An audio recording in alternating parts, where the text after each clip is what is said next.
જય શ્રી કૃષ્ણ સ્ટુડન્ટ્સ. સોમવારના શુભ દિવસે આપણે ચેપ્ટર 1ની શરૂઆત કરીએ છીએ આજથી.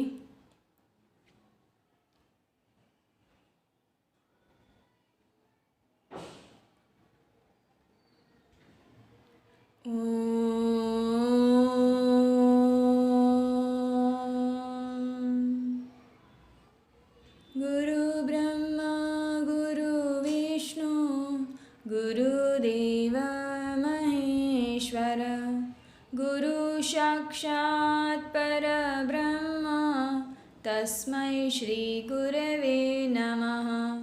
તસ્મૈ શ્રી ગુરવે નમઃ. તસ્મૈ શ્રી ગુરવે નમઃ. હવે મેં આજે ધોરણ 11ના ચેપ્ટર 2 સંબંધ અને વિધેયનો જે કોન્સેપ્ટ હતો કે જે તમે ગયા વર્ષે ઓલરેડી શીખી જ ગયા હતા એના વિડીયો આજે શેર કર્યા છે. તો તમે લોકો આ ચેપ્ટર ભણવાની શરૂઆત કરો ને એ પહેલાં એ વિડીયો ખાસ જોઈ લેજો, કેમ કે એ વિડીયોમાં મેં જે કરાવ્યું છે ને એ હવે હું અહીંયા તમને નથી કરાવવાની, એ ઓલરેડી એકવાર કરાવી દીધેલું છે, બરાબર. પણ એ સમજવું બહુ જરૂરી છે, કેમ કે એ વિડીયોને એનો કોન્સેપ્ટ સમજશો તો જ તમને આગળ જે હમણાં સ્વાધ્યાય આપણે કરાવીશું 1.1 એના દાખલા આવડશે. 1.1 દાખલામાં તમારે સંબંધ આરને યાદીની રીતે શોધવાનો છે, બરાબર. તો આરને યાદીની રીતે કઈ રીતે શોધી શકાય એ વિડીયોમાં મેં દર્શાવેલું જ છે, અને સંબંધ અને વિધેયની બધી જ ડિટેલિંગ એમાં મેં તમને આપેલી છે, બરાબર. ચાલો તો પણ આપણે થોડું ઘણું જોઈ લઈએ કે ગણિત શાસ્ત્રના જે સંબંધ છે, આપણે ગણિત શીખવાનું છે, તો એમાં એને સંખ્યા m ગ્રેટર ધેન સંખ્યા n એવી રીતે દર્શાવાય છે. ફોર એક્ઝામ્પલ 2 ગ્રેટર ધેન 1, બરાબર. તો આ 2 અને 1 વચ્ચેનો સંબંધ દર્શાવે છે. એ જ પ્રમાણે રેખા L સમાંતર રેખા m, આ બે રેખાઓ L અને M વચ્ચેનો સંબંધ દર્શાવે છે કે બે રેખાઓ એકબીજાને આ રીતે સમાંતર છે.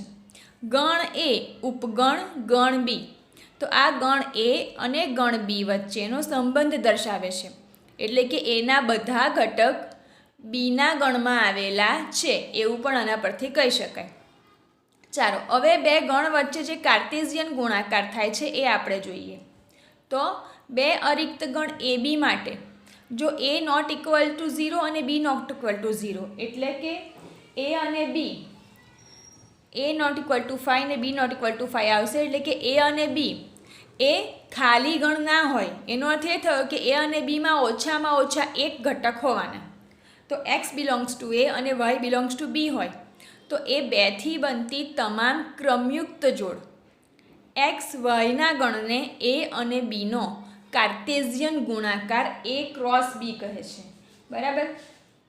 અહીં A ક્રોસ B બરાબર ક્રમયુક્ત જોડ x y, જ્યાં x belongs to A, y belongs to B, A not equal to 5, B not equal to 5 આ રીતે દર્શાવાય.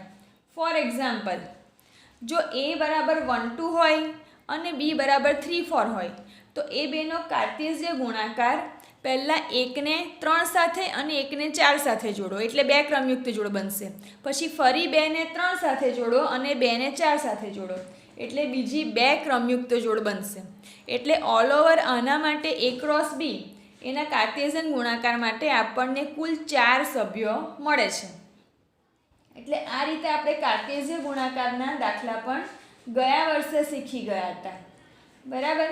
તો પણ તમને જો ખ્યાલ ના આવે તો મેં તમને જે વિડીયો મોકલેલા છે એમાં જોઈ લેજો. એમાં A ક્રોસ B શોધવાનું અને A ક્રોસ Bના ઉપગણ કેવી રીતે શોધાય, A ક્રોસ Bના ગણમાં હજુ બીજા કયા ઘટક હોય, બરાબર. A ક્રોસ Bમાં તો 4 જ હોય, પણ તમને કોઈ એવું કહે કે A ક્રોસ Bના ઉપગણ લખો તો એ કેવી રીતે લખાય એ મેં એ વિડીયોમાં દર્શાવેલું છે. કેમ કે એ ઉપગણ શોધતા તમને આવડવું જોઈએ તો જ તમને સંબંધ વિશે ખબર પડશે. કેમ કે જુઓ સંબંધની વ્યાખ્યામાં જ એવું કહે છે કે A ક્રોસ Bના તમામ ઉપગણને A થી Bનો સંબંધ કહેવાય છે, બરાબર. આ સંબંધની વ્યાખ્યા છે. તો તમને A ક્રોસ Bના ઉપગણ કયા કયા કહેવાય એ ખબર હોય તો જ તમે A ક્રોસ B, તો સંબંધનો જે કોન્સેપ્ટ છે એ તમારા મગજમાં બરાબર ક્લિયર થઈ જાય. બરાબર. ચાલો તો આપણે એકવાર જોઈ લઈએ કે ભાઈ A ક્રોસ B ના અવગણ એ ખરેખર આપણે કેવી રીતે શોધતા હતા. જો એનો દાખલો મળી જાય તો આપણે એકવાર જોઈ લઈ શકીએ.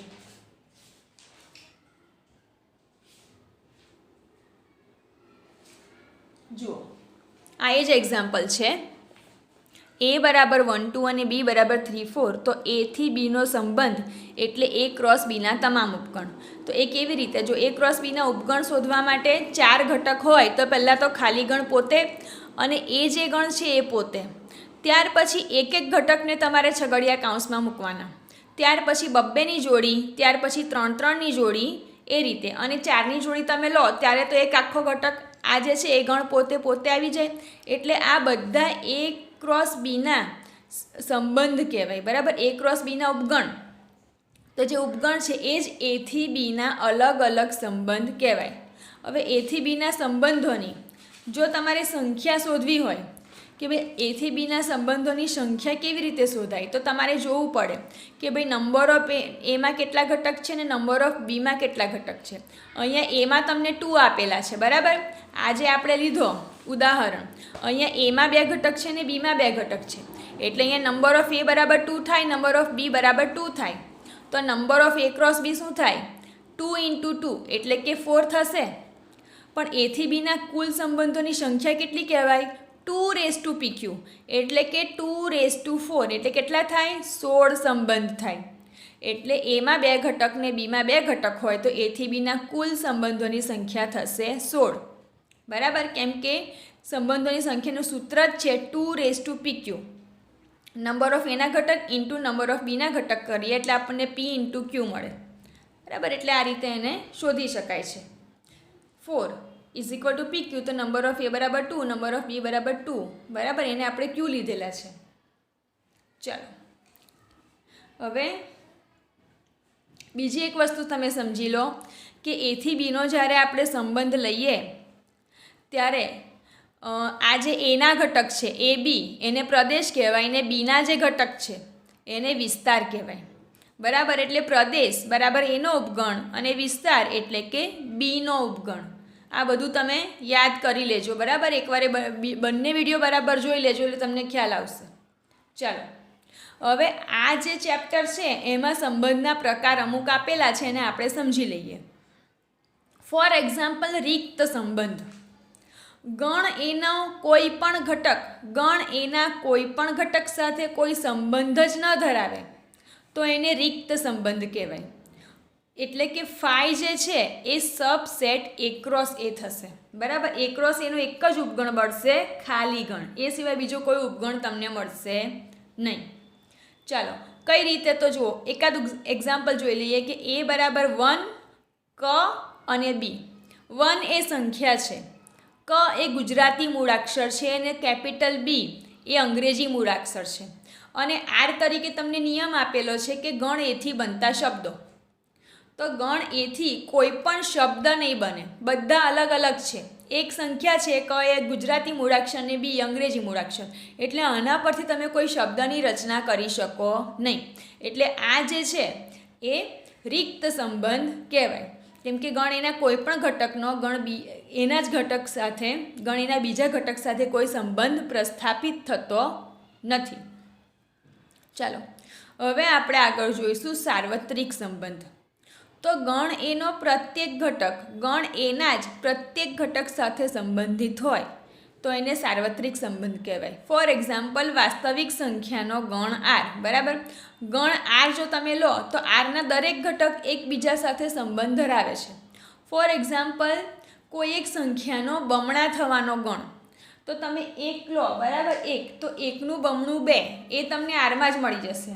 હવે 2ના બમણા કરો તો 2ના બમણા 4 એ પણ તમને Rમાં મળી જશે. જુઓ આ રીતે.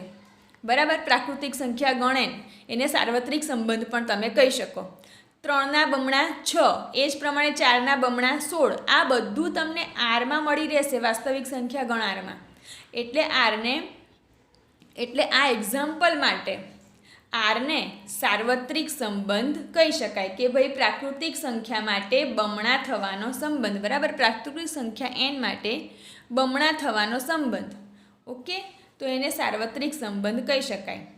હવે આપણે આ વર્ષે જે નવા સંબંધ શીખવાના છે, ભાઈ ગયા વર્ષે આપણે ઘણા બધા અલગ અલગ પ્રકારના સંબંધ જોયા, વિધેય જોયા, પણ આ વખતે આપણે સંબંધમાં થોડું વધારે ડિટેલમાં જવાનું છે.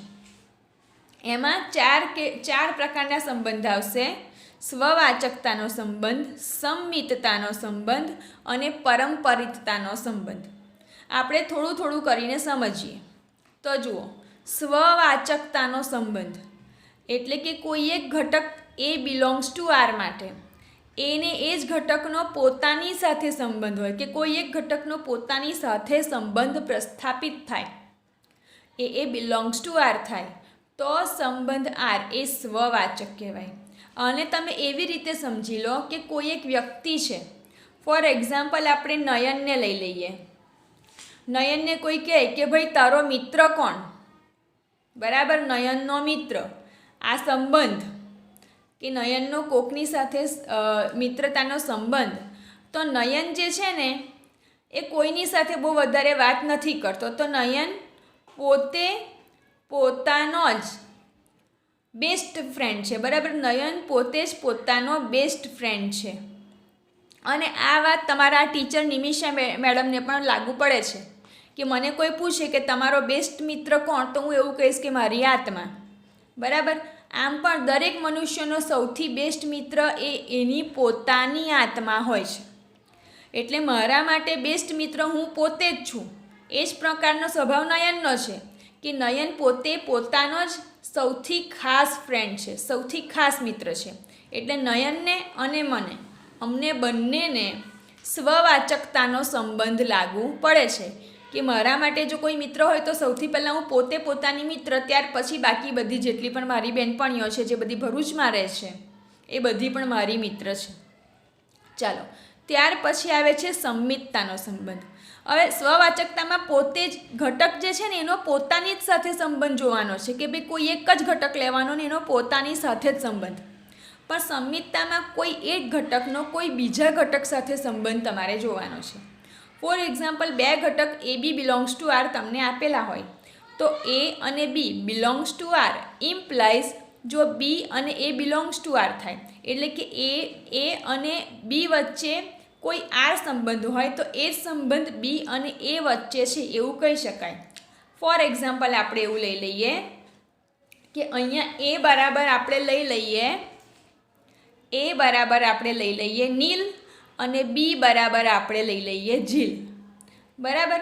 તો ફરી આપણે આ મિત્રતાનો સંબંધ જોઈએ તો નીલ એ ઝીલનો મિત્ર છે, બરાબર. અને સંબંધની રીતે કેવું હોય તો એ બી બિલોંગ્સ ટુ, મિત્રતાને આપણે ફ્રેન્ડશિપ કહીએ, belongs to F, A B belongs to F. તો આના પરથી આપણે એવું પણ કહી શકીએ ને કે ઝીલ એ નીલનો મિત્ર છે, બરાબર. નીલ એ ઝીલનો મિત્ર હોય તો ઝીલ એ પણ નીલનો મિત્ર કહેવાય. એટલે આના પરથી આપણે આ રીતે આને સિમ્બોલિક રીતે દર્શાવીશું કે બી એ બિલોંગ્સ ટુ એફ. એટલે કે એ અને બી વચ્ચે ફ્રેન્ડશિપની રિલેશનશિપ છે કે બી અને એ વચ્ચે ફ્રેન્ડશિપની રિલેશન છે. બંને એક સરખું જ કહેવાય ને, બરાબર. ચાલો, તો આ જે વસ્તુ છે એને આપણે સંમિતતાનો સંબંધ કહીએ છીએ. પણ એક વાત છે કે માનવીય સંબંધોમાં દરેક જગ્યાએ સ્વવાચકતા કહેવાય કે જ્યાં પોતે પોતાની જ સાથે રિલેશન હોય. પછી સંમિતતામાં કોઈ એક વ્યક્તિનો કોઈ બીજી વ્યક્તિ સાથે રિલેશન હોય, બરાબર, કોઈ એક વ્યક્તિનો બીજી વ્યક્તિ સાથે. અને જ્યાં આવે પરંપરિતતા, તો પરંપરિતતામાં કોન્સેપ્ટ શું છે કે એનો રિલેશન બી સાથે હોય એટલે કે એ બી બિલોંગ્સ ટુ આર હોય, અને બીનો રિલેશન કોઈ સી સાથે હોય એટલે બીસી બિલોંગ્સ ટુ આર હોય. એટલે અહીંયા કુલ 3 ઘટક હોય છે, બરાબર. કુલ 3 જણ હોય જેમાં એનો રિલેશન બી સાથે હોય ને બીનો સંબંધ સી સાથે હોય. તો આ સંબંધો પરથી એનો સી સાથે સંબંધ થઈ જાય, બરાબર. એટલે બે વ્યક્તિ વચ્ચેના બબ્બેની જોડી વચ્ચે જે સંબંધ થાય એનાથી પહેલી વ્યક્તિનો ત્રીજી વ્યક્તિ સાથે સંબંધ થાય. બરાબર. એકનો સંબંધ બે સાથે હોય અને બેનો સંબંધ ત્રણ સાથે હોય તો એકનો સંબંધ ત્રણ સાથે પ્રસ્થાપિત થાય. અને ફરી એકવાર આપણે એક ઉદાહરણથી સમજીએ. અહીંયા હવે આપણે એક મિત્ર ઉમેરી દઈએ. બરાબર. હવે જીલને આપણે એ કહીએ, હર્ષને આપણે બી કહીએ અને જે નીલ છે એને આપણે સી કહીએ. તો જીલ અને હર્ષ એકબીજાને પહેલેથી જ ઓળખતા હતા. બરાબર. એટલો મને ખ્યાલ છે. એટલે અહીંયા આપણે કહી શકીએ કે જીલ એ હર્ષનો મિત્ર છે. જીલ અને હર્ષ વચ્ચે મિત્રતા ક્રિએટ થઈ તો એને આપણે એ બી બિલોંગ્સ ટુ આર કહીશું. હવે હર્ષની મિત્રતા એ નીલ સાથે થઈ ગઈ. બરાબર. એટલે હર્ષ એ નીલનો મિત્ર છે એવું તમને આપેલું છે. તો આને સિમ્બોલિક રીતે BC બિલોંગ્સ ટુ આર તરીકે દર્શાવીશું. તો આના પરથી એવું થઈ શકે ખરું કે જીલ અને નીલ વચ્ચે મિત્રતા થઈ જાય? એવું કેમ થઈ શકે? કેમ કે જીલ એ હર્ષની સાથે રહેવાનો પ્રયત્ન કરે અને હર્ષ એ કાયમ નીલની સાથે રહેવાનો પ્રયત્ન કરે. એના લીધે એ ત્રણેય કાયમ સાથે રહે અને ત્રણેય કાયમ સાથે રહે એટલે પોસિબલ છે કે AC બિલોંગ્સ ટુ આર થાય. એટલે કે જીલ જે છે એ નીલનો મિત્ર બની જાય. બરાબર. આ વસ્તુ અહીંયા શક્ય છે. એટલે અહીંયા પારંપરિકતાનો સંબંધ સ્થાપિત થાય. તમને હું માનવીય સંબંધો વિશે જ કેમ એક્ઝામ્પલ આપું છું એનું કારણ છે બકા કે સ્પર્ધાત્મક પરીક્ષામાં માનવીય સંબંધો વિશે જ તમને પૂછાય છે કે કોઈ એ વ્યક્તિ એ બીની માં છે અને બી એ કોઈ સીની પુત્રી છે. બરાબર. કે એ બીની માતા છે અને બી એ સીની પુત્રી છે. તો એ અને સી વચ્ચેનો સંબંધ જણાવો. બરાબર. આવા દાખલા તમને સ્પર્ધાત્મક પરીક્ષામાં પૂછાશે કે એ બીનો પુત્ર છે અને બી એ સીનો પુત્ર છે. તો એ અને સી વચ્ચે કયો સંબંધ થયો? બરાબર. એટલે આ એ અને સી છે એ ક્યાં તો પૌત્ર અને દાદા હોય અથવા તો પૌત્રી અને દાદી અથવા તો પૌત્રી અને દાદા કે પૌત્રી અને દાદી હોઈ શકે. બરાબર. તમને 4 વિકલ્પ આપેલા હોય એમાંથી કોઈ એક વિકલ્પ તમારે પસંદ કરવાનો હોય. ત્યારે આવા માનવીય સંબંધો વિશે જ તમને સ્પર્ધાત્મક પરીક્ષામાં પૂછાય છે એટલે મેં આમ તમને બતાવ્યું. હવે ઘણીવાર શું થાય છે કે માનવીય જે સંબંધો છે એમાં ઘણી જગ્યાએ સ્વવાચકતા નથી હોતી. અમુક એવી જગ્યાએ છે કે જ્યાં સંમિતતા નથી હોતી ને અમુક જગ્યાએ પારંપરિકતા પણ નથી હોતી. જ્યાં જે નથી હોતું એ પણ હું તમને સમજાવું. જુઓ કઈ રીતે આપણે જોઈએ. ફોર એક્ઝામ્પલ આપણે પિતા પુત્રીનો સંબંધ લઈએ. ચાલો કે પિતા પુત્રીના સંબંધનું આપણે ઉદાહરણ લઈએ. તો આપણા ગ્રુપમાં એક જાણીતી છોકરી છે નિધિ, એને તમે ઓળખતા હશો. એના પિતાનું નામ મહેન્દ્રભાઈ મને યાદ છે. બરાબર. તો સ્વવાચકતા માટે આપણે જોવા જઈએ સ્વવાચકતા. તો સ્વવાચકતામાં આપણે એકલી નિધિને લઈએ અને નિધિ માટે આપણે પિતા પુત્રીનો સંબંધ સ્થાપિત કરવાનો પ્રયત્ન કરીએ. તો નિધિ એ નિધિની પુત્રી છે ખરી? તો તમે કહેશો કે નથી. માટે NN not belongs to R. એવું થયું ને. નિધિ એ નિધિની પુત્રી નથી. બરાબર. એટલે અહીંયા નિધિ માટે સ્વવાચકતાનો સંબંધ સ્થાપિત થશે નહીં. હવે આપણે આ જ વસ્તુ માટે સંમિતતા લઈએ. સંમિતતા. તો અહીંયા શું થવું જોઈએ કે ભાઈ નિધિનું નામ આપણે N પરથી નિધિ અને એના પપ્પાનું નામ M પરથી મહેન્દ્રભાઈ છે. આપણે એવું લખી શકીએ કે નિધિ એ મહેન્દ્રભાઈની પુત્રી છે. બરાબર. N એ એમની પુત્રી છે. તો આને સિમ્બોલિક રીતે કઈ રીતે દર્શાવાય? N એ એમની પુત્રી છે, નિધિ એ મહેન્દ્રભાઈની પુત્રી છે. અને સિમ્બોલિક રીતે NM બિલોંગ્સ ટુ આર એવી રીતે દર્શાવાય. પણ આપણે એવું લખી શકીએ ખરા કે M એ Nની પુત્રી છે? ના લખાય. કેમ કે M એ તો નિધિના પિતા છે ને. બરાબર. મહેન્દ્રભાઈ એ નિધિની પુત્રી છે એવું આપણે ના લખી શકીએ. કેમ કે મહેન્દ્રભાઈ તો નિધિના પિતા છે, બરાબર. એટલે અહીંયા તમારે લખવું હોય તો આપણે લખી શકાય MN બિલોંગ્સ ટુ F, બરાબર. મહેન્દ્રભાઈ નિધિના ફાધર છે અને નિધિ એ મહેન્દ્રભાઈની પુત્રી છે. પુત્રીને આપણે ડોટર તરીકે લખીએ તો NM બિલોંગ્સ ટુ D, બરાબર. નિધિ મહેન્દ્રભાઈની ડોટર છે અને મહેન્દ્રભાઈ એ નિધિના ફાધર છે, બરાબર. એટલે અહીંયા સામસામે બંને એકબીજાની પુત્રી, કોઈ પણ બે વ્યક્તિ એકબીજાની પુત્રી કદી સાબિત ના થઈ શકે, બરાબર.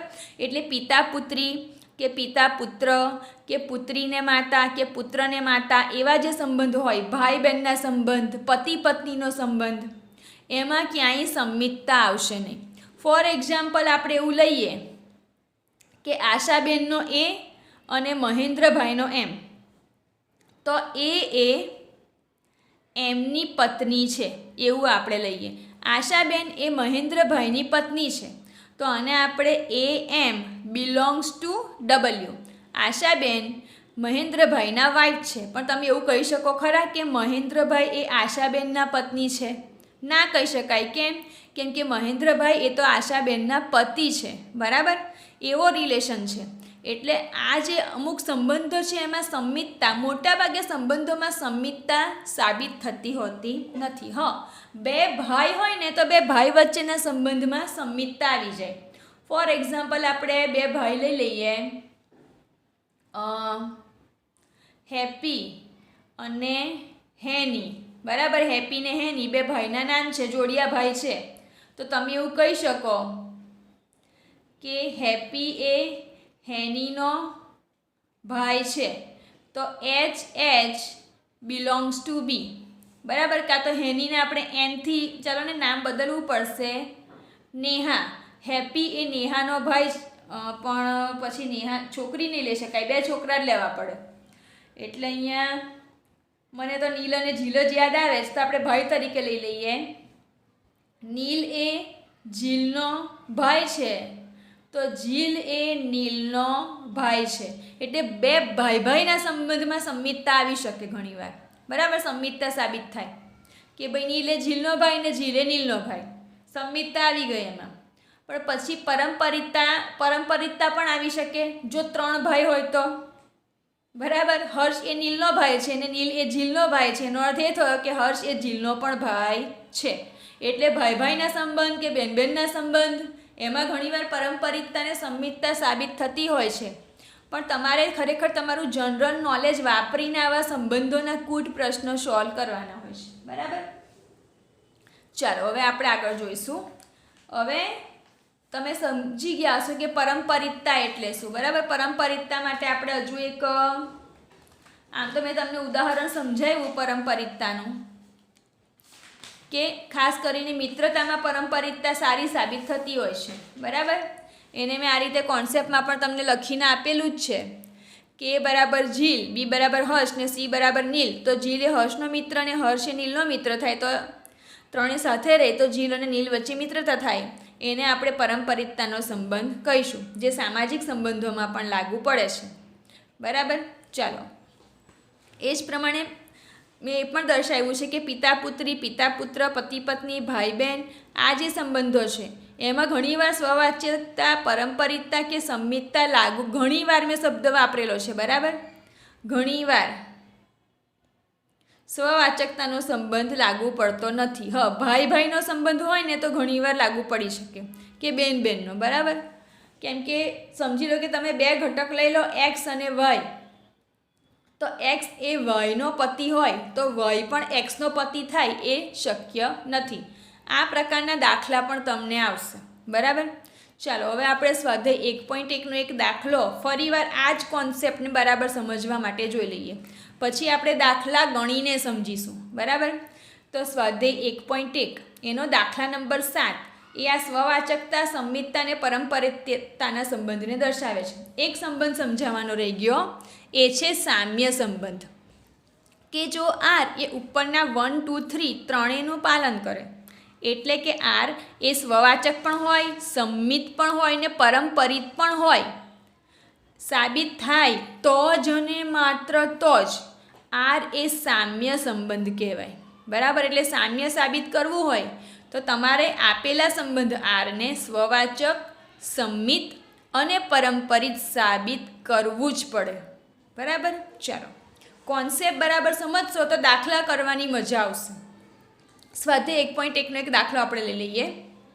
સાબિત કરો કે કોલેજના ગ્રંથાલયના બધા જ પુસ્તકોનો ગણ એ ગણ એ છે અને એના પર વ્યાખ્યાયિત સંબંધ આર બરાબર એક્સ વાય, જ્યાં એક્સ અને વાયના પૃષ્ઠોની સંખ્યા સમાન છે.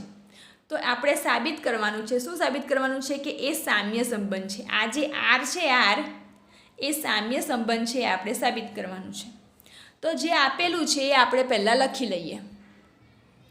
શું આપેલું છે જુઓ, કે એ બરાબર કોલેજના પુસ્તકાલયના બધા જ પુસ્તકોનો ગણ, જ્યાં શરત તમને આપેલી છે આર એક્સ વાય, જ્યાં એક્સ અને વાય એ પુસ્તકોની પૃષ્ઠ સંખ્યા સમાન છે એવું દર્શાવે છે.